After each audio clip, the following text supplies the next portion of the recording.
বিসমিল্লাহির রহমানির রহিম। আমি আশাতার সিনিয়র উপজেলা মৎস্য officer Pirganj Thakurgaon. Seeing is believing, দেখে বিশ্বাস হয়, তাই না? আসলে আমি যখন এখানে আসলাম, এসে আমাদের আজহারুল ভাইয়ের যখন কথা শুনলাম যে উনি এখানে এত চমৎকার করে আপনার এই কার্যক্রমগুলো চালাচ্ছেন, ওনাকে এই এলাকার পায়োনিয়ার, পাশাপাশি বেশ কয়েকটা আশেপাশে যে উপজেলা যেগুলো আছে তারও পায়োনিয়ার বলা যায়। ওনার কাছে শুনলাম শুধু নোয়াখালী থেকে এসে অনেকেই শিক্ষা নিয়ে গেছেন, তাই না?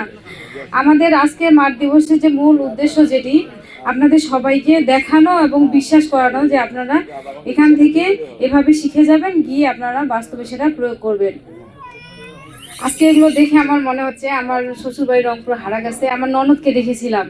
আমার ননদ হারাগাছ সরকারি কলেজের লেকচারার, তাকে দেখেছি 15-20টা বস্তার মধ্যে আদা চাষ করতেছে। তো বাসায় যখন দেখা যায় যে কারো কাছে আদা নাই, আদা চা খাবো, ওর কাছে গেলে কিন্তু আদাটা পাওয়া যেত।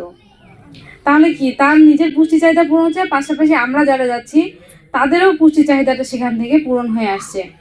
আর একটি কথা মনে পড়লো এখানে বসেই, এবার ঈদে বাসায় গিয়েছিলাম, আমার বাবার বাসা খানসামায়।